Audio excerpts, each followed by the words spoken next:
We are here with Doug Cauthen. My name is Jim McMullen, and we'll be reminiscing on the good old days. So let's get started. Doug, it's your 50th birthday. How do you feel? Well, I mean, it's a dream come true. You always dream about it. It's just a blessing. It's Steve's birthday today, too. No, Doug, it's not Steve's birthday. It's your day. Let's forget about Steve the Kid Cauthen today and celebrate you, my friend. Doug and I were roommates at the University of Kentucky, but actually met before that in New York while working at my uncle's barn. How old were we back then, Doug? And do you remember those days? I was 15, and it's just a blessing. I know I had a huge influence on your decision to go to college, but if you had never met me, did you have a backup plan? I thought, oh, by the time I'm 18, 19, I'll train a Derby winner. Wow, that was a very ambitious plan. So, you followed me to school, and I remember you took some sabbaticals along the way. You weren't exactly on the 4-year plan, were you? I learned that it was going to take a lot longer, and the grace of God. Doug, I've noticed in your answers you're feeling very blessed and grateful. Now, can you tell me where that influence came from?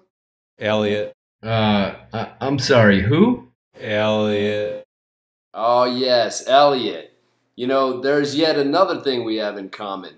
We both worked for Elliot Walden, right? Okay, moving on. I know some stories about you, Doug, that probably not many people know. I won't go into detail here, but I'm going to give you a topic and I'd like you to respond. The first is nightclub and blender.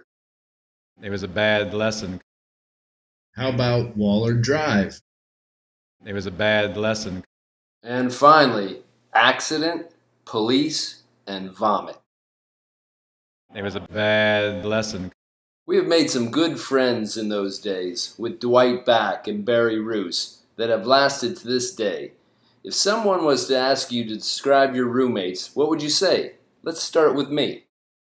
You know, he was a real impressive physical to me. He looked a lot like his dad, but actually even bigger and stronger. And he was pretty much a man among boys even then.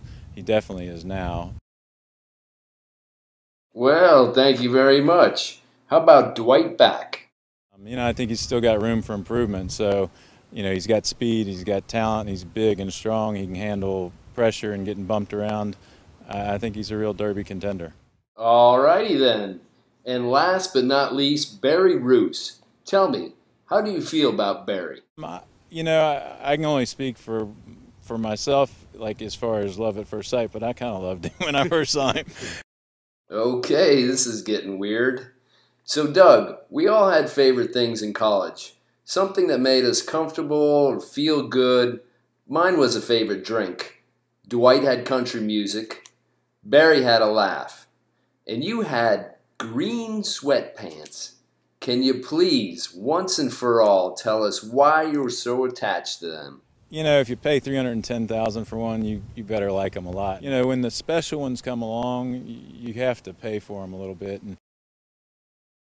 Well, Doug, this has been a great chat, and I wish you a very happy birthday.